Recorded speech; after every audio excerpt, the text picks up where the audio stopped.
በአንጻሩ ዲዲአር የመጀመሪያው ዙር ትጥቅፈቾች እስከ በዚህ አንድ ወር ውስጥ ይጠናቀቃል የሚል መግለጫ ወጥቷል። በዚህ በኩል እየሰለጠነ መሳሪያ እየታጠቀ በዚህ በኩል ምንድነው ይሄ እንትን ውሃ ቅዳ ውሃ መልስ ሆነ ነገሩ። ጭራሽ ከፍ ብሎ እኮ ትርኢት እስከማሳየት መድረሱ ራሱ መቀሌ አደባባይ ላይ ይሄ ጦርነት ፍለጋ ነው። ሌላ ምንም እኮ የለው። ጦርነት ፍለጋ ነው። ኤርትራ ሰራዊት አራዊት ጄኖሳይድ ፈጸመ ስትሉ የነበረውን ሚዲያ ላይ ወጣችሁ ይቅርታ ጠይቁ አስተባብሎ የሚል ቀጭን ትዕዛዝ ኢሳያስ አፈወርቂ ለደብረጽዮን ሰጠ። እየወጣች አባቴ አገር ወዳድ ነው ምናምን ትላለች። በጣም ነውረኝነት እኮ ነው። የሞተባቸው እኮ ሰዎች አሉ። ያጥናፉ ልጆች እኮ አሉ። ያጥናፉ ልጆች የገደላቸው እኮ አባቷ ነው። እንዲህ ምን አይነት ነገር? ፕሬዝዳንት እንድትሆን የመረጥንህ ያመጣንህ እኛ ነን። ነገር ግን ፈጽሞ አድርግ ያልንህን ልትፈጽም ስላልቻልክ ፕሬዝዳንትነትህን ባስቸኳይ ልቀቅ። አሁን በቅርብ ቀን ትሰማለህ። ይህንን ያደረገው ሻዕቢያ ሰራዊት ሳይሆን የኢትዮጵያ መከላከያ ሰራዊት ነው በሚል እንደውም ስምህን አጥፍተናል ህዝባዊ ግንባር ነው የምንለው ብለዋል በቀደም። ስለዚህ ይቅርታ ይጠይቃል። ስንት ነውሯን ነው እኮ የደበቅነው። ምን አገባህ ነው ያለች። ወንድሟ ስለዘረፈው ብር እሷ ስለምታደርገው ድርጊት አንድ ነገር ልንገር። ሙሉጌታ ቲፕ ያገኝ ነበር አብረን ስንሰራ። ማታ ሲመጣ ትፈትሸዋለች። እዚህ የሚሰሩትን ስራዎች የልማት ስራዎች ያያቸውን ምናምን ጠቀሰና ክቡር ጠቅላይ ሚኒስትር አንድ የገባኝ ነገር መሰራቱ ብቻ ሳይሆን ጥራት ባለው መንገድ ነው እየተሰሩ ያሉት የልማት እንትኖች። ይሄ ደግሞ ከኮራፕሽን ነፃ እንደሆነ ነው የሚያሳየው አለ። በ2012 ዓ.ም የነበረው የትግራይ ምክር ቤት ይመለሳል። ደብረጽዮን ፕሬዝዳንት ሆኖ ይቀጥላል። ከዚህ በኋላ ስራህን ታቆማለህ። ሮቤል እንግዲህ ለአመታት ስንጮህበት የነበረውን ነገር ጌቾ በሚጣፍጥ አኳን አመጣው። የት ነው መስዋዕትነት የሚከፍሉት እነዚህ? የት ከፍለው ያውቃሉ አለ።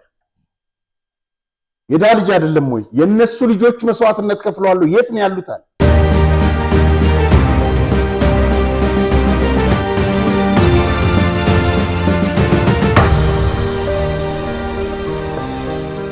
ሰላም ጤና ይስጥልኝ ተመልካቾቻችን፣ እንደምን ሰንብታችኋል? የምትመለከቱት በአማራጭነት ይዘን የቀረብነውን አዲስ ጉዳይ ቻናላችን ነው። ዛሬም እንግዲህ እንደተለመደው አዳዲስ መረጃዎችን ወደ እናንተ ለማድረስ ጋዜጠኛ አርያ ተስፋማርያምና ሮቤል ምትኩ እዚህ ስቱዲዮ ተገኝተናል። መልካም ጊዜ እንዲሆንላችሁ ከወዲሁ ተመኘን። አርያ እንዴት ነህ? ሰላም። እንግዲህ ዛሬ በርከት ያሉ መረጃዎች አሉን። ከሀገር ውስጥም ወደ ውጭም ትንሽ ወጣ እንላለን። ከዚህ ሰሞኑ ትኩሳት አዳዲስ መረጃዎችን እናያለን። እንግዲህ ወደዛ በቀጥታ ከመግባታችን በፊት ቻናላችንን ሰብስክራይብ፣ ሼር ማድረጉ እንዳትረሱ። ቪዲዮን ሲጀምሩ ደግሞ ላይክ አድርጋችሁ ጀምሩ። ከዚህ ጎን ለጎን ነገሩን በተከታታይ በሳምንት ውስጥ በርከት ያሉ ፕሮግራሞችን ወደ እናንተ ለማድረስ ያስችለን ዘንድ ድጋፍ ያስፈልገናልና ከዚህ ጎን ለጎን 1375 369 919 የኢትዮጵያ ንግድ ባንክ አርያ ተስፋማርያም ብላችሁ ድጋፍ ብታደርጉልን በተጠናከረ ሁኔታ ዝግጅታችንን ወደ እናንተ ማድረሱን እንደምንቀጥል ለማስታወስ ያህል ነው። እንግዲህ በቀጥታ ወደ ዋናው ርዕሰ ጉዳያችን ከመግባታችን በፊት ባለፈው ሳምንት ፕሮግራማችን ረፍቱን የሰማነው የኢትዮጵያ እግር ኳስ ባለውለታ የሆነው የቅዱስ ጊዮርጊስና የኢትዮጵያ ብሔራዊ ቡድን ተጫዋች ሙሉጌታ ከበደን በተመለከተ እንግዲህ በውጭ ሀገር መታሰቢያ ዝግጅት ተዘጋጅቷል። ስለሱ ውስጥ አንዳንድ ነገሮችን ንገረን። ይሄ እንግዲህ በምንድነው በዲሲ እነታዬ የላሊበላ ሆቴል ባለቤት እነታዬ ድረስ ያዘጋጁለት እነሰልሙልቹ ብዙዎቹ ስፖርተኞች ያዘጋጁለት የመታሰቢያ የሻማ ስነ ስርዓት ነው። እንግዲህ እዚህ ላይ ፎቶግራፍ ላይ እንደሚታየው እነ መንግስቱ ወርቁ እና አስራት ኃይሌ፣ ስዩም አባተ፣ ሀጎስ ደስታ እነዚህ አሰልጣኞች ናቸው። ወንድማገኝ ከበደ መሞቱን ዛሬ ነው እንግዲህ ማያለሁት። የሚገርም ነገር አላውቅም። አዳነ ገብረ ኢየሱስ ማን እንደሆነ አላወኩም። ተወዳጁና ምትክ አልባው ጋዜጠኛ እንደዚሁ ምልህን ስለገነነ ሳስብ ሁሌም ያመኛል። በጣም ገነነ እንደዚህ አንድ ምልህ እንደ ላይብረሪ መሆን ያለበት አስናቀ ደምሴ ተጫዋች ይመስለኛል፣ አላወኩትም። እና እነዚህ ሰዎች የታሰቡበት መድረክ ነበር ከሙሉጌታ ጋር አብረው ይህንን ይመስል ነበር። እንግዲህ ከሙሉጌታ ከበደ ጋር የሰራነውን ዜና ተከትሎ ባለቤቱ ደውላል፣ ከአሜሪካን ሀገር ደውላልህ እንዳነጋገረችና በጣም እንዳዘንክ እየነገርከኝ ነበርና ምንድነው እንደዚህ ቅሬታ የተሰማ ምክንያት? እስቲ ያወራችሁት ምን ነበር? እቺ ዘይቱና ትባላለች። መጀመሪያ አልጋነች ነበር መሰለኝ ስሟ። ደወለችልኝ፣ 5 ደቂቃ አውርተናል። አጋጣሚ ድምጿም ቅጂ አለ። እኔ ሰው ድምጽ ቀድቼ ማላቅም፣ ግን ልትሳደብ እንደሆነ ስለገባኝ ነው አዘጋጅቼ ሪከርደር ቁጭ አደረኩትና ስፒከር ላይ አድርጌ በእውነት ደግመዋለሁ በጣም ነውረኛ ሴት ነች 2 ቀን 3 ቀን ያልሞላውን ባሏን እንዴት እንደምትሳደበው እኔ ድምጿን ለተመልካቾች ማቅረብ አልፈልግም ስንት ነውሯን ነው የደበቅነው ምን አገባህ ነው ያለች ወንድሟ ስለዘረፈው ብር እሷ ስለምታደርገው ድርጊት አንድ ነገር ልንገር ሙልጌታ ቲፕ ያገኝ ነበር አብረን ስንሰራ ማታ ሲመጣ ትፈትሸዋለች የሴት መብት የተረጋገጠበት ሀገር ስለሆነ ማለት መጨረሻ ላይ ጫማ ውስጥ ማድረግ ጀመረ ብር ነው ከጫማ ውስጥ እንትወስደልሽ እዛው አካባቢ የሚገኝ ሱቅ ነበር እዛ ማስቀመጥ ጀመረ እሱ ብቻ እንዳይመስል ነውረኝነቷን እናገራለሁ በገዛ አልጋው ላይ ከጥቁር ጋር ተኝታ ነው ያገኛት ሙልጌታ የታመመው ይዛን ጊዜ በጣም ነውረኛ ናት በቁም የገደለችው ሳንስ ስልክ ላይ ምን እንደምትል እንግዲህ ልኬልሃለሁ ያሳዝናል ምን አደረጋት ሰው ከሞተ በኋላ ለምን አጥቶ እሷ በህይወት የምትኖር ነው የሚመስላት እድሜ ልክ አይሆንም ማለት ሁላችንም ሟቾች ነን ሞትን ይዘን የምንሄድ ሰዎች ነን ምን እንደሚያጋጥመን በሰከንድ አናውቀውም እንደዚህች አይነት ነውረኛ ሴት ግን በእውነት አንዳንዶቹ አሳይቻቸዋለሁ አሰምቻቸዋለሁ በቃ እሷነቷን ያገኙት የኖር ነውርነቷ ከዚህ በላይ ስለዚህ ነውረኛ ምንም ማለት አልፈልግም መልካም እስከ 2 ሚሊዮን ብር ቅናሽ የተደረገባቸው የመኖሪያ ቤቶች ከተወዳጁ የኤልሳይድ መንደር ውስጥ ለሽያጭ መጨረሻ በሆነው የዲያስፖራ ብሎክ ቁጥር 3 ላይ ከስቱዲዮ እስከ ባለ 4 መኝታ ቤቶችን ከተጨማሪ የሰራተኛ የላውንደሪና የዕቃ ክፍል በአንድ ያካተቱ በ8% ቅድመ ክፍያ የቤቱን 60% ደግሞ እየኖሩበት ወይም አከራይተውት በ20 ዓመት ቀስ ብለው መክፈል የሚችሉት ባለ 1 መኝታ በ431 ሺህ ብር ባለ 2 መኝታ በ619 ሺህ ብር ባለ 3 መኝታ በ751 ሺህ ብር እንዲሁም ባለ 4 መኝታ በ1 ሚሊዮን ብር ቅድመ ክፍያ ብቻ ሱቆችን ከ20 ካሬ ጀምሮ ይምጡና የግሉ ያድርጉ ይህን ቪዲዮ አይተው ለሚመጡ 20 ደንበኞች ብቻ እስከ 30% የሚደርስ ታላቅ ቅናሽ አቅርበን እየጠበቅኑት ነው በ0997 063949 ላይ በመደወል የዘመናዊ መንደራችን አካል ይሁኑ በዚህ አጋጣሚ እንግዲህ ምነግርህ ሙልጌታን ለማሰብ ወይም በስሙ ስቴዲየም የተለያዩ ነገሮች እንዲደረጉ ሐውልት እንዲቆም የተለያዩ ነገሮች እንዲሰሩ ትላንትና በጌታ ዘሩ ስቴዲየም ባለው ሆቴሉ ዛ መሰብሰቢያው አዳራሽ ላይ እዛ ላይ እኔም ተካፍዬ ነበር ኮሚቴዎች ተመርጠዋል በርካቶች ነበሩ በዚህ በእንትኑ ላይ በውይይቱ ላይ እንግዲህ ሰነድ ቀርቦ ነበር በነገራችን ላይ ጌታቸው ሸቱ የሚባል ትላንት ነው ያወቁት በስም ነበር ማቀውና በጣም ጎበዝ ልጅ ነው እሱ ነው እንግዲህ የሚያስተባብረው ጻፊነት ከዚህ በፊትም በተለያዩ በጎ ተግባራት እንደዚህ ሲያስተባብር ሲሰራ አቋለውኝ እና እነ ኡስታዝ አቡበከር በሰብሳቢነት አሰልጣኝ ሱይም ከበደ ምክትል ጌታቸው ሸቱ ጻፊ ጌታ ዘሩ ገንዘበያዥ አሰልጣኝ ሰውነት ቢሻው አባል ጋዜጠኛ ሪያ ተስፋ ማርያም አባል አሰፋ ክፍሌ አባል ሆነው ተመርጠዋል 7 ናቸውና ይሄን ይመስላል ሙሌ እንግዲህ እንዳይረሳ ብዙ ናቸው ቅዶቹ ወደፊት እንመለስበታችን መልካም እንግዲህ ከዚሁ እስከ ስፖርቱ ሳንወጣ እንግዲህ በኢትዮጵያ ነጻ ፕሬስ ታሪክ ውስጥ በስፖርት ጋዜጣ ረጅም አዘጋጅነት የምናውቀው ወዳጃችን ወይ ደግሞ ቀድሞ ማልደረባችን ጋዜጠኛ አለምሰገድ እንግዲህ በዩቲዩብ መጥቻለሁ እያለ ነው ሊግ ስፖርትን ማንንም ያውቀዋል ሊግ ስፖርት ጋዜጣ አሁን ደግሞ እንግዲህ በዩቲዩብ ቻናል መጥቻለሁ ብሏል ስለሱ አንዳንድ መረጃዎች ለተመልካቾቻችን አጋርተናቸው ወደ ዋና አጀንዳዎቻችን እንዳልፍ ያው ሊግ ስፖርትን ከስር ዲስክሪፕሽን ላይ እንትኑን እናስቀምጥላችኋለን እየገባችሁ በዚህ ዌብሳይት ብታበረታቱት በጣም አዳዲስና ፈጣን መረጃዎችን በማድረስ ይታወቃል በጣም ለበርካታ ዓመታት እኔ እንኳን ሳውቀው እንግዲህ ከ2 ዓመታት በላይ በስፖርት ውስጥ የቆየ ጋዜጠኛ ነው ያን ጋዜጠኞችን ማበረታታት ስለሚያስፈልግ ያገር ውስጥንም ይዘግቡ ያገር ውስጥንም የውጭውንም ሁሉም በቂ መረጃዎች አሉት ለተመልካቾቻችን ለመጠቆም ያህል Game changer, point of world class difference.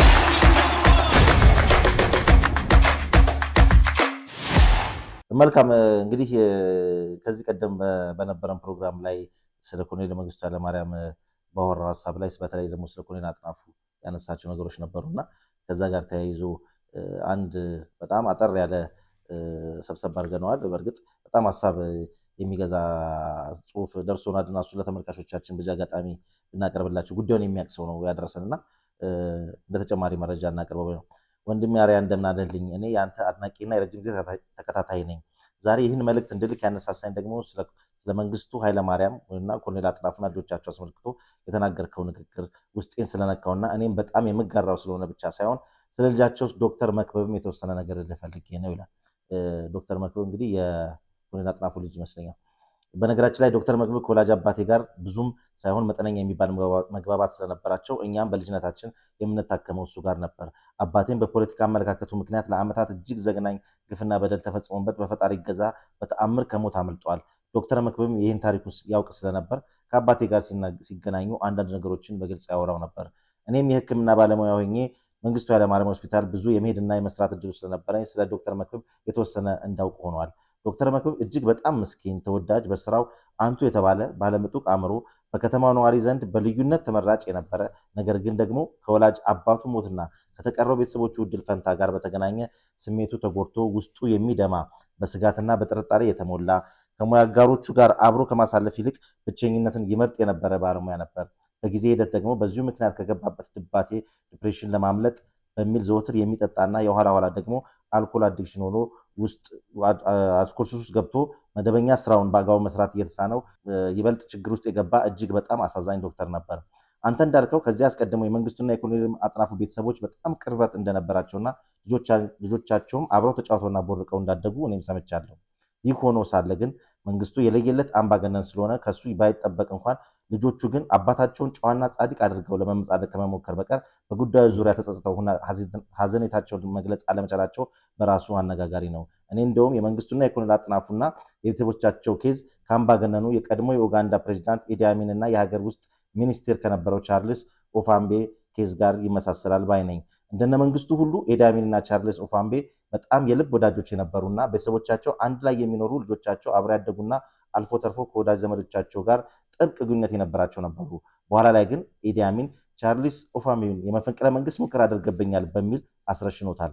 በተረፈ ቀጣዩን በኢዲ አሚንና በቻርልስ ኦፋምቤ ልጆች ዙሪያ የተሰራውን ዘጋቢ ፊልም ከተመለከት የኢዲ አሚን ልጆች በአስተዳደግም በሰዋዊነትም ይሁን በሌላ ምን ያህል ከመንግስቱ ልጆች እንዲሁም ከቲፒኤልኤፍ ሹማምንት ልጆች እጅግ በጣም የተሻለ እንደሆኑ መረዳት ትችላለህ። ስለ መረጃ ግን እጅግ በጣም አመሰግናለሁ ብሏልና የኮሎኔል አጥናፉ ልጆችና የመንግስቱ ኃይለማርያም ልጆች ሁለቱ አባቶቻችን የነበራቸው ቅርበትና የነዛ ያለው ነገር እንዴት እንደሆነ የገለጸ ሰው ነው። በጣም የኢዲ አሚን አዳዳ ልጆች ደግሞ ስለ አባታቸው ጨካኝነት ነው የሚመሰክሩት። እኔ ይገርማል። ትምህርት ነው ማንም ይሏት ትልቋ ልጁ እየወጣች አባቴ አገር ወዳድ ነው ምናምን ትላለች።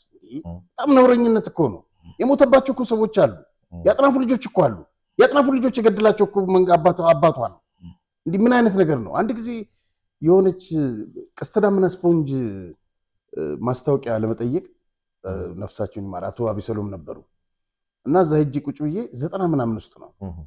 በኋላ ጋዜጣ ይዣለሁ እና እስቲ ብላኝ አንድ ሴትዮ አጠገቤ መነጽር አድርጋለች ተቀበለችኝና ስትመለከተው እዛ ጋዜጣ ላይ ማነው ጠበቃ አበበ ወርቄ ከሀገር ተሰደዱ ነው ምናምን የሚል ብቻ ዜና ነበረው። መነጽሯን አውልቃ አለቀሰች። ምን ነው አልኳት። በአንድ ወቅት እኚህ ሰው በጣም ባለውለታዬ ናቸው። ባለቤቴ ከደርግ ከተረሸኑት 10 ጀነራሎች አንዱ ነው አለች እና አበበ ወርቄ ነበር ጠበቃው። መጨረሻ ላይ ሊገደሉ ሊረሸኑ ሞት ሊፈረድባቸው ሲል አላስገቡንም። ልብስና ስንቅን ይዘን ስንሄድ ወደ ቤተ መንግስት መለሱልን እና ከሰዓት በኋላ ተፈርዶባቸው አቶ አበበ ሲወጡ ይንገሩን ምንድነው የሆነው ምናምን ስላቸው አይ በቃ ልብስም እንትንም አትሰዱ በቃ አሉኝና ገንዘብ እንኳን ልክፈሉት ብላቸው እምቢ አሉኝ እና ባለውለታዬ ናቸው። አይ እንደዚህ አይነት ሰዎች ደም ነው ስታለቅስ ያየዋት ፊቷ ላይ። እኔ ውጭ ሀገር ነበር የምኖረው አሁን መጥቼ ነው ብላኝ ነው በቃ ደም ነው የምታለቅስ የነበረው። ይሄንን ባያስፈስሳት ማን ትልቅ ጠበቃ ናቸው አበበ ወርቄ። እና ይሄ ሰውዬ አንድ ቀን መቼም እንጃ አላውቅም። መልካም። ባለፈው ሳምንት በጎንደር የተፈጠረው የሄሊኮፕተር አደጋ አለና አደጋው መንስኤ ምንድነው? የተፈጠረው ደግሞ የደረሰውስ ችግር ምንድነው የሚለው ነገር ተመልካቾቻችን ቢያውቁት መረጃው ካለ። ምንድነው መሰለህ 3 ጊዜ ነው በረራ ያካሄደው ከጎንደር ወደ ጎርጎራ ነው። ጎርጎራ ልክ እዛ ሲበር በሁለተኛው እንደውም ፕሬዝዳንት ታዬንም ጭምር ነበር ይዞ ሄደው። በሶስተኛው ላይ አቶ አገኘሁ ተሻገርና አንድ የኢትዮጵያ ቴሌቪዥን ካሜራማን የፈረንሳይ ልጅ ነው ያው ታውቀዋለህ እና ሌሎችም አሳፍሮ ነበር መሄድ የነበረው በነገራችን ላይ ጀነራል የተባለው አንድም ጀነራል አልነበረም ሄሊኮፕተሩ ሲያርፍ እዛ ላይ እንግዲህ ያረጋገጥኩት እዛ ከታማኝ ምንጮች ማለት ነው በጣም እንትኑ የአየር ሁኔታው እንትኑን አዛባው እና እንትን ነው በቃ ዘጭ ብሎ ነው የወደቀው ልጁ ደግሞ ይመስለኛል ካሜራ ምናምን ነገር እየቀረጸ መቅረጽ ይወዳል በዛ ሰዓት ጣራው ነው የመታው አቶ አገኘሁ ተሻገር ትንሽ ተጎድተዋል መጠነኛ ጉዳት ያው ሆስፒታል ናቸው ይወጡ ይሆናል እስከ ዛሬ ቀን ድረስ ግን የተፈጠረ ሌላ ነገር የለም ምንድነው በምን ተመታ ምናምን ብሎ ተራ ነው ጀነራልም አልነበረም ውስጡ ማንንም ሰው አልነበረም የተፈጠረው ይሄ መልካም ጠቅላይ ሚኒስትር አብይ አህመድ ከአሜሪካው ጀነራል ጋር ትናንትና ተገናኝተው ተወያይተዋል በምን ጉዳይ ላይ ተነጋገሩ በተያያዘ ደግሞ ዶክተር አብይ ከተቃዋሚዎች ፓርቲ ጋር ያደረጉት ውይይት አለና ሁለቱን አንድ ላይ ሲያጣም ነው እንዴት አገኘው ዶክተር አብይ አህመድ እንግዲህ ባሰፈሩት በኤክስ ገጻቸው ላይ የአሜሪካን ማሪን ኮርፕስ ጀነራልና አፍሪኮም አዛዥ ከሆኑት ጀነራል ማይክ ላንግሌይ ጋር የጋራ ፍላጎት በሆኑ የሁለትዮሽ ቀጠና ጉዳዮች ላይ ጠዋት ውይይት አድርገናል አሉ በተመሳሳይ እንግዲህ በዚህ በምስሉ ላይ እንደምታየው የጦር ኃይሎች ጠቅላይ ኤታማዦር ሹም ክቡር ፊልድ ማርሻል ብርሃኑ ጁላ የአሜሪካው በአፍሪካ አዛዥ አፍሪኮም ጀነራል ሚካኤል ላንግሌይ የተመራ ልኡካን ተቀብለው አነጋግረዋል ነው የሚለው እንግዲህ ያው እንደምታውቀው በዚህ ባለው በኢራንና በእስራኤል ጦርነት አካባቢው እንግዲህ ቀውሱ ወደኛም አካባቢ ይደርሳል በዚህ በቀይ ባህር ስለዚህ የሽብርተኞች እንግዲህ መስፋፊያ ይሆናሉ ተብሎ ከሚገመቱት አንዱ ሶማሊያ ነው በዛ ላይ እንግዲህ የኢትዮጵያ ሚና ወሳኝ በመሆኑ አሜሪካኖች እንግዲህ አሁን በችግር ጊዜ ነው የሚፈልጉ ያው የሆነ ነገር ሲመጣባቸው ስለዚህ ቀጠናው በስጋትና በሽብርተኝነት ይናጣል በሚል የኢትዮጵያን ድጋፍ አሜሪካኖች እንደሚፈልጉ ነው እንግዲህ የተሰማው ሌላኛው እንግዲህ ድጋፍ የወታደራዊ ድጋፍ እንድታደርግ የምትፈልገው ኬንያ ነች ያለው የመጡበት ጉዳይ እንግዲህ በዚህ ዙሪያ ነው ተብሎ ነው የሚገመተው መልካም የፖለቲካ ፓርቲዎች እንዴት አገኘው ከፖለቲካ ፓርቲዎች ጋር ጠቅላይ ሚኒስትር አብይ አህመድ ውይይት አድርገዋል እንግዲህ ውይይት አድርገዋል ከተለያዩ አካላት የተውጣጡ ፓርቲዎች ጋር አስበን አይምሰላችሁ ያስጨነቀን ጉዳይ ግን በግልጽ እንድታቁት ትንሽ ዘመን ተቀይሯል ዛሬ 4 ዓመት 5 ዓመት የነበረን የውጊያ አቅም የነበረን ቴክኖሎጂ እና ዛሬ ትንሽ ይለያያል እና በተቻለ መጠን ማክሲመም ውጊያ ብናስቀር ይሻላል ለምን እንደምታቁት በባለፈው ውጊያ ያኔም ተናግሬያለሁ ከትግራይ ወጣቶች ከትግራይ እናቶች በላይ የተጎዳ ሰው የለም እና የሚያስገድሉ ሰዎች ይፎክራሉ እንደምታቁት አስገዳዮች ይፎክራሉ ሟቾች ግን ጉዳዩን ሳያውቁ ይጠፋሉ ያ እንዳይፈጠር ነው ማክሲመም ትግስት ምናረጋው ማክሲመም እንጂ ትግራይ ውስጥ ሊመጣ የሚገባው ልማት ሊሰራ የሚገባው ስራ በበቂ ተሰርቷል አናምንምኛ እንጂ የሚደረጉ ሙከራዎች አንኮንስቲቱሽናል ልምምዶች እንዳሉ ስለማናቅ አይደለም በደንብ ነው የምናየው እውነት ለመናገር በሎ ኢንፎርስመንት ኤጀንሲስ በጣም ከፍተኛ አቅም ኢትዮጵያ እየገነባች ነው እኛ ያን የምንገነባው እንዳያችሁት ዓለም አስጊ ስለሆነ ነው ሰርቫይቫል አደገኛ እየሆነ ስለመጣ ሌላው እንግዲህ ያው እንደሰማው ስለ ትግራይ ወቅታዊ ሁኔታ ነው የተናገሩት ከማንም በላይ እንደሚያስጨንቀው መንግስትና የዛን ጊዜ እንደነበረው አይደለም ሰራዊት ያለው አሁን በሚል ዲፕሎማሲ በሚመለከትና ቀይ ባህር በሚመለከት የኛ አቋም ለኤርትራም ለጅቡቲም ለሶማሊያም የሚጠቅመው ሰላማዊ ኢትዮጵያ ካለች የለማች ኢትዮጵያ ካለች ነው የለማች ኢትዮጵያ ከሌለች ያው ችግር መሆኑ አይቀርም ኢትዮጵያ ትልቅ ሀገር ናት ትልቅ ፖፑሌሽን ነው ትልቅ አቅም አለው ይሄ አቅም ለጥፋትም ለልማትም መዋል ይችላል ወደ ጥፋት እንዳይሄድ ወደ ልማት እንዲሄድ ወደ ትብብር እንዲሄድ በእኛ ዙሪያ ያሉ ሀገራት የኢትዮጵያ ሰላም ግድ ነው ሰላም ካልሆነች እንጎዳለን ብለው ማሰብ ይኖርባቸዋል ለዚያ ጥያቄው በህጋዊ መንገድ ተነስቷል እያየነው ነው እናይዋለን እና እናንተም እኔም ለሰላም ቅድሚያ እንስጥ። የባህር በር ጉዳይ ፖለቲካ አናርገው።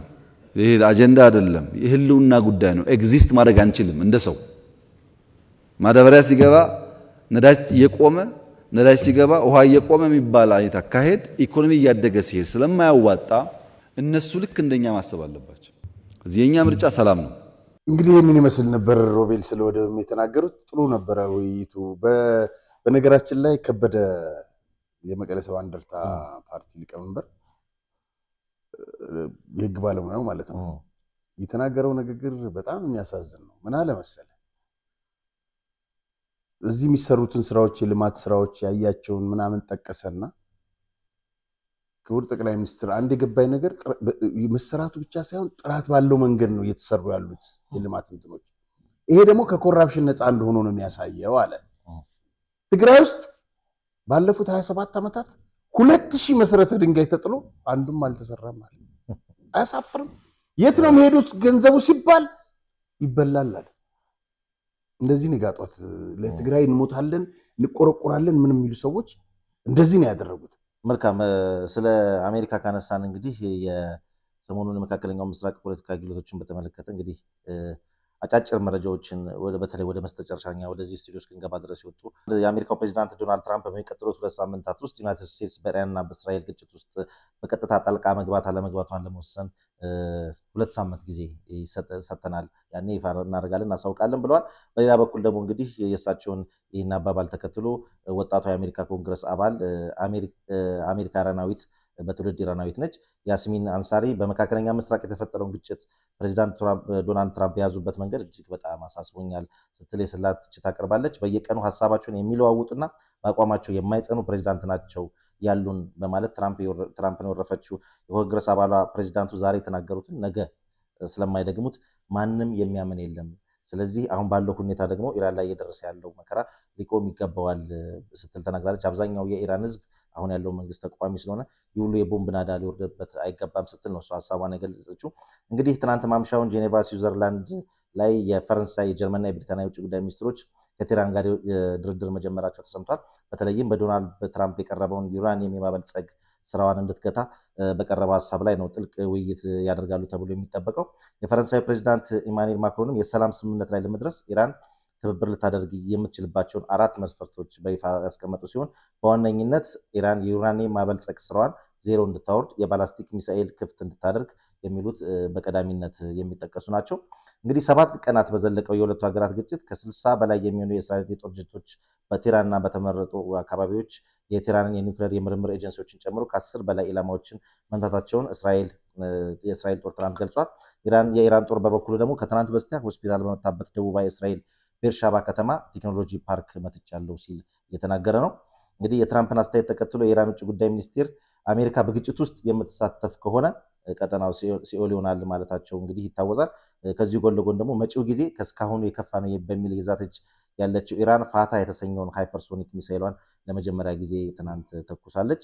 እስራኤልም የኢራንን የኒውክሌር ጣቢያዎች ከማውደም ወደ ሳይበር ጥቃት ተሸጋግራለች። እንግዲህ ነገሩ እየጦዘ ነው ማለት ነው።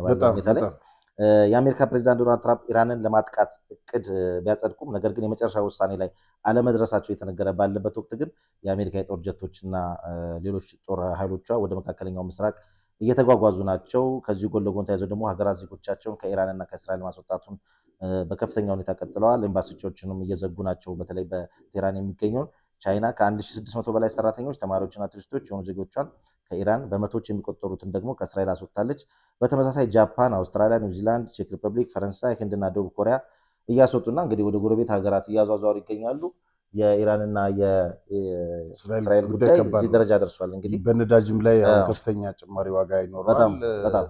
አንድ ያልተጠቀስከው ነገር ትላንትና 350 ኪሎ የሚመዝን ድሮን እንግዲህ ከያዘው ውስጡ ከያዘው ቦምብ ውጪ ማለት ነው ከእስራኤል ተነስቶ ወደ ኢራን ሲሄድ ኢራኖች አክሽፈውታል ወይም መተውታል።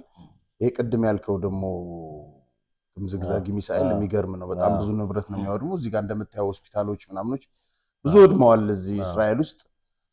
እንግዲህ ሁለቱም ጠንካራ ጡንቻ ያላቸው ናቸውና እንደ ፍልስጤም ዝም ብለው የሚቀጠቀጡ አይመስለኝም።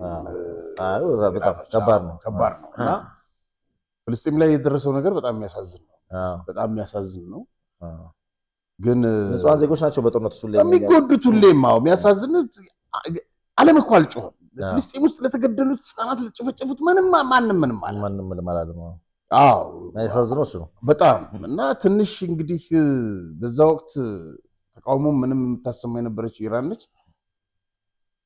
እንግዲህ አሜሪካን ከተቀላቀለችባት ነገሩ ወደ ለየለት ራሻም ለማስታረቅ ሞክሮ ነበር ይሄን ጉዳይ ከማን ነው ከፑቲን ከአሜሪካው ፕሬዝዳንት ጋር በስልክ እንዳወራና ምንድነው ያለው መሰለኝ መጀመሪያ እብድ ነው የአሜሪካው ፕሬዝዳንት እና ምን አለ መጀመሪያ የዩክሬንን ጉዳይ ፍታ ነው ያለው የመጨረሻ መልሱ እዚህ ውስጥ ተግባጀነና አደገኛ ሁኔታ ነው የሚፈጠረው ቱርክ ደግሞ አስተላለፏ ከኢራን ጋር ነው የሚሆነው ሰሞኑን የሰጠችው ያለው መግለጫ በጣም ጠንካራ ነው በጣም እና ይሄ ቀጣዩ ነገር አስጊ ነው በጣም እንግዲህ አዳዲስ መረጃዎች ሲኖሩ እንግዲህ በገባንበት ዝሮ በመንገባበት ሰዓት ያሉትን ጨበቅ አድርገን የምናቀርብላችሁ ነው ለተመልካቾቻችን ወደ ትግራይ ፖለቲካ ስናልፍ እንግዲህ በመቀሌ የሰራዊት ሰልፍ ትርኢት ሲካሄድ የሚያሳይ ቪዲዮ አለ በሌላ በኩል እንግዲህ 2 ወር ትጥቅ ማስፈታት እንደሚጠናቀቅ ተገልጿልና ሁለቱ ጉዳዮች እንዴት አያያቸው እዚህ ጋር ሰልፍ አለ እንደገና ትጥቅ ማስፈታለን እንግዲህ እዚህ ላይ እንደምታየው መዲድና ግበናቸው ሰራዊቱ ትርኢት ያሳያል ኮማንዶና እኔ አሁን እነዚህ ሰዎች አሁንም መዲድ ማለት መጅ ማለት ነው ቦፍጮ ተቀላላ ከ1 ሚሊዮን በላይ አስፈጁ ምንድነው የሚፈልጉት ምንድነው ለትግራይ እየደገሱላት ያሉት እነዚህ ሰዎች አደብ ሊገዙ አይገባም እኔ አሁን እነዚህ ሰዎች መወገድ አለባቸው አሁንም የምለው ሌላ ጦርነት ያመጡ ነው ግን የሚከተላቸው እነዚህን አስገድደው ሊያሰልፏቸው ይችላሉ ለምን ከዚህ በኋላ አንድ ሰው ይሞታል ባንጻሩ ዲዲአር የመጀመሪያው ዙር ተጥቅፈቾች እስከ በዚህ አንድ ወር ውስጥ ይጠናቀቃል የሚል መግለጫ ወጥቷል በዚህ በኩል እየሰለጠነ መሳሪያ እየታጠቀ በዚህ በኩል ምንድነው ይሄ እንትን ውሃ ቅዳ ውሃ መልስ ሆነ ነገሩ እና መንግስትም ትኩረት ሊሰጠው ይገባል አሁን እንግዲህ እንደሚታየው ጊዜያዊ አስተዳደር ተብሎ ተመስርቶ በታደሰ ወረዳ የሚመራ መንግስት ያስቀመጠው አካል አለ ያ ባለበት ሁኔታ ላይ የቲዲኤፍ ቡድን የራሱን ታጣቂ ሰራዊት ማሳየት አይደለም እንትን ማንቀሳቀስ ራሱ ጭራሽ ከፍ ብሎ እኮ ትርኢት እስከማሳየት መድረሱ ራሱ መቀሌ አደባባይ ላይ ይሄ ጦርነት ፍለጋ ነው ሌላ ምንም እኮ የለው ጦርነት ፍለጋ ነው ስለዚህ መንግስት ዘጋ ያስቀመጠው አካል ምንም እየሰራ አይደለም አቶ ጌታቸው ረዳ በትግርኛ ሲናገር የሚታይበት አጭር ቪዲዮ አለ እሷን አይተን ትርጉሙን ለተመልካቾች ጮታችንን ቀማን እኮ ጌቾ ቆይ ልንክ ስማ ካይ መሰለኝ ለትግራይ ፎቶ በግድ ተግባር ይፎቶ انا بوصي خبر بفكار مسواعتነት እንከፍልና ናይ ምን መስዋዕትነት ቸክበር ሕድሕዶም ወደቆም በለው ቸክበር ሮቤል እንግዲህ ለአመታት ስንጮበት የነበረው ነገር ጌቾ በሚጣፍጥ አኳን አመጣው የት ነው መስዋዕትነት የሚከፍሉት እነዚህ የት ከፍለው ያውቃሉ አለ የዳልጅ አይደለም ወይ የነሱ ልጆች መስዋዕትነት ከፍለዋል የት ነው ያሉት አለ ጮታችንን በደንብ ቀምቶ በጥሩ ቋንቋ ስለነገረን ጌቾ እናመሰግናለን ከማለት ውጪ ምንም ማለት አንቺ እኛ ለአመታት ኖር አይነበር ለአመታት የልጆቻቸው ውጪ ናቸው ኢቨን እዚህ ጋር ምን ይላል መሰለ ናይ ገለ ቪዛ ስርሕለይ ዘይብልን ሰበለ ናይ ደቀይ ስርሕለይ ዘይብልን የከለ ልጄን ቪዛ አስመታልኝ የከሌን ልጄን እንትን አድርግልኝ የማይልኝ ባለስልጣን የለም ማለት በስም ብትጠቅሳቸው ደግሞ ጥሩ ነበር እኛ በስም እየተጠቀስን ነው አሜሪካን የነበሩትን ስናጋልጥ የነበሩ ጌቾ ታንኪዩ በነገራችን ላይ እቺ እንዴት የምታምር ፎቶ መሰለች ያገኘኋትና አዲሱ ኦሮሚያ ውስጥ የተመረቀው ኬኛ ቢራ ፋብሪካ ላይ ነው እኔ ወደፊት በእነዚህ በሁለት ሰዎች ተስፋና እምነት አለኝ ትግራይ ውስጥ ትልቅ ለውጥ ያመጣሉ መጣመራቸው በጣም ደስ ብሎኛል እውነት ነው ለሁለቱም ጥሩ ነገር እመኛለሁ ለአብርሽም ለጌቾምና ተጽዕኖ ፈጣሪዎች ናቸው በጣም ጎበዞች ናቸው ስለዚህ አንድ ነገር ትግራይ ውስጥ ይሰራሉ ብዬ ከመገምታቸው ለውጥ ያመጣሉ ህዝቡን ወደ ተሻለ ህይወት ይለውጣሉ ብዬ ከማምናቸው ሰዎች ሁለቱ ፖለቲከኞችን መጥቀስ ፈልጋለሁ መልካም በመቀሌ በሌሊት ተካሄደ የተባለ የሁለት ቀን ዝግ ስብሰባ አለና ስብሰባው በምን ዙሪያ ነው የተካሄደው በሌላ በኩል ደግሞ የኤርትራ ፕሬዝዳንት ኢሳያስ አፈወርቂ ለደብረጽዮን ሰጡ የተባለው መመሪያ አለ በኢትዮ ኤርትራ ድንበር ተከሰተ ባለው ጉዳዩ ደግሞ ግልጽ አይደለምና እነዚህ ሶስት ነገሮች አንድ ላይ እስቲ አያይዘን በጣም ጥሩ እንግዲህ በመቀሌ ባሳለፍነው ሰኞና ማክሰኞ ነበር እስከ ሌሊቱ 6 ሰዓት ድረስ ኃይለኛ የተባለለት ስብሰባ የተካሄደው እንግዲህ በሰማዕታት በሰማዕታት ሰማዕታት ሲሏቸው እንዴት እንደሚነግዱባቸው እዛ የዋት ጽፈት ቤት አለ በጠባቡ አዳራሽ ነበር ስብሰባው የተካሄደው በስብሰባው የጊዜያዊ አስተዳደሩ ፕሬዝዳንት ታደሰ ወረደም እንዲገኙ ተደርጓል ለታደሰ የተነዘሩትን ነጥቦች ነው መናገር አንተ የጊዜያዊ መስተዳድር ፕሬዝዳንት እንድትሆን የመረጥነህ ያመጣነህ እኛ ነን ነገር ግን ፈጽሞ አድርግ ያልነህን ልትፈጽም ስላልቻልክ ፕሬዝዳንትነትህን ባስቸኳይ ልቀቅ በ2012 ዓ.ም የነበረው የትግራይ ምክር ቤት ይመለሳል ደብረጽዮን ፕሬዝዳንት ሆኖ ይቀጥላል ከዚህ በኋላ ስራህን ታቆማለህ ምንጮች እንግዲህ አያይዘው እንደሚሉት ታደሰ እየተጎተተ ለምን ይሄዳል እንደሚሄድላቸው ባይታወቅም ያው በቅርብ ሳምንታት ስብሰባ ረቅጦ ከወጣ በኋላ አሁን ደግሞ አብሮ መሰብሰቡ አቋም የለሽ እንደሆነ ነው የሚያሳየው ነው ያሉት ምንጮቹ በሰጡት አስተያየት በስብሰባው መሪ ተዋንያን የነበሩት ባህላዊ ጀነራል ምግበ ጆን መዲድ ፍስሐ ማንጁስ ወድንበይቴ አብርሃ ድንኩል ህንጻ ሀጎስ ገብረ ሲሆኑ ታደሰ ወረደን ከስልጣን እንዲወድ የቀረበውን ትዕዛዝ ደግፈው እንቅስቃሴ ያደረጉ ይገኛሉ በነገራችን ሌላ ሁለተኛ አጀንዳ ያነሳልኝ የፕሬዝዳንት ኢሳያስ አፈወርቂ እንትን ነው ጽምዶ የሚሉት ነገር አለ አይደለ በተመለከተ እንግዲህ ሁለት ጣምረው ኢትዮጵያን መንግስት ለማፍረስ ማለት የሴራ ጥምረት ኢሳያስ ለነደብረጽዮን ቡድን የሰጣቸው ትዕዛዝ ወይም መመሪያ ተከታዮቹን ይመስላሉ ሶስት ናቸው አንደኛ አገር እንሆናለን የሚለውን አጀንዳ ሰርዙ ሁለተኛ ኬላ ክፍት አድርጉ ማንኛውም ነገር ወደ ኤርትራ ያለ ቀረጥ ይግባ ሶስተኛ የኤርትራ ሰራዊት አራዊት ጄኖሳይድ ፈጸመ ስትሉ የነበረውን ሚዲያ ላይ ወጣችሁ ይቅርታ ጠይቁ አስተባብሎ የሚል ቀጭን ትዕዛዝ ኢሳያስ አፈወርቂ ለደብረጽዮን ሰጥቷል አሁን በቅርብ ቀን ተሰማለ ይሄንን ያደረገው ሻዕቢያ ሰራዊት ሳይሆን የኢትዮጵያ መከላከያ ሰራዊት ነው በሚል እንደውም ስምህን አጥፍተናል ህዝባዊ ግንባር ነው የምንለው ብለዋል ባቀደም ስለዚህ ይቅርታ ይጠይቃሉ እንግዲህ በዚሁ መሰረት በራማ በፋጺና ኢሮብ አካባቢዎች የሻዕቢያ ሰራዊት ሙሉ በሙሉ ኢትዮጵያ ሉዓላዊ መሬት በኃይል ወሮና ተቆጣጥሮ እንደሚገኝ ምንጮቹ አረጋግጠዋል በኃይል ገብቶ ማለት ነው በድንበር ያለው ሁኔታ ምን ይመስላል ለምትለው ሻዕቢያ ከህወሓት ጋር በፈጠረው ጽምዶ ምክንያት ገባህ ህጋዊ ባልሆነ መንገድ የተከፈተው የራማ አድኳላ መንገድ መልሶ በሁለተኛው ቀን ተዘግቷል ምክንያቱም ለመሰለ በርካታ ኤርትራውያን በዛ በኩል ወደ ኢትዮጵያ መግባት ጀመሩ ስለዚህ ሰው እየሸሸ ስለሆነ ወጣቱ ወዲያውኑ ተዘጋ አሁን ከትግራይ መታወቂያ እየገዙ ወደ አዲስ አበባ እየመጡ ነው አብዛኞቹ ንጹህ ሊሆን ይችላሉ የኢሳያስ አመራር አንገሽግሿቸው ሊሆን ይችላሉ ከዛ ጋር ግን ተቀላቅሎ የሚመጣ ኃይል ሊሆን ስለሚችል ጥንቃቄ ማድረጉ አይከፋም በነገራችን ላይ አንድ ነገር በጣም የሚያስገርም ነገር ልንገርህ የሻዕቢያው ጀነራል ስብሃት ኤፍሬም አቦካው አይደል ባለቤቱ የስብሃት ነጋት ናት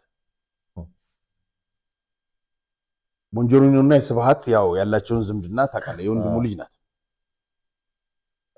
ጽምዶ በሚል አንድ ሆነ ኢትዮጵያ ማፍረስ ማጥፋትና ፌደራል መንግስቱን መደምሰስ በሚል ይሄንን ያወጣላቸው ስብሃትና የወንድሙ ልጅ ወይም የሞንጆሪኖ ወንድም ዳዊት ገብረ እግዚአብሔር ናቸው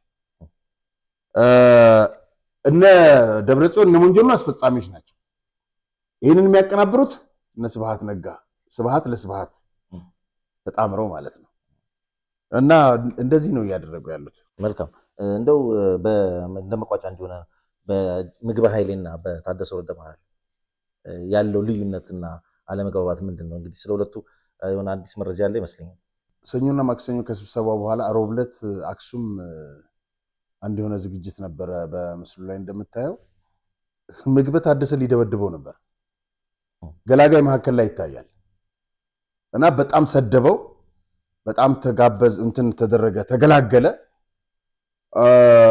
በጣም ይሰድበው ነበር አጸያፊ ስድቦች ለመማታትም ፈልጎ ነበር ተገላገለ እዚህ ደረጃ ድረስ ንቀውታል ሰውየውንና የፈለገ ሰው እዛ ቢመደብ ሊያሰሩት አይችሉም እና ነገሩን ያው ሲሰድበው ምንም መልስ አልሰጠውም ታደሰ በአካባቢ የነበሩ እንግዲህ በፎቶ ላይ እንደምታየው ግን አስነዋሪዎች ናቸው እዚህ ደረጃ ተዳርሰዋልና እነዚህ ናቸው ትግራይን ለመምራት እንምራት ወይም እናስተዳድራት የሚሉት በጣም አሳፋሪዎች ናቸው እዚህ ደረጃ ከደረሱ ምን ያህል የነሱ ጉልበት እያየለና የታደሰ ታዛዥነት ሰኞና ማክሰኞ ወዳሉት ሮብለት አክሱም ላይ በጣም ነው ህዝቡ የደነገጠው በነገራችን ላይ እና ምንድነው እየሆነ ያለው ብለውና ይደበድበው ነበር በገላጋይ ነው የተለያዩት ይገርም ነው መልካም ስለነበረን ቆይታ እጅግ አድርጌ አመሰግናለሁ በዲኤምሲ ማስታወቂያ እንሰናበታለን ስለነበረን ቆይታ በድጋሚ አመሰግናለሁ የተከበራችሁ ተመልካቾቻችን የዕለቱ መሰናዷችን ይመስል ነበር ፕሮግራሙን አዘጋጅተን ወደ እናንተ አደረስላችሁ ጋዜጠኛ አርያት ተስማማሪያምና ሮቤል ምትኩነን ዳግም በሌላ ዝግጅት እስክንገናኝ ድረስ እስከዛው ሰላም ቆዩ እስከ 2 ሚሊዮን ብር ቅናሽ የተደረገባቸው የመኖሪያ ቤቶች ከተወዳጁ የኤልሳይድ መንደር ውስጥ ለሽያጭ መጨረሻ በሆነው የዲያስፖራ ብሎክ ቁጥር 3 ላይ ከስቱዲዮ እስከ ባለ 4 መኝታ ቤቶችን ከተጨማሪ የሰራተኛ የላውንደሪና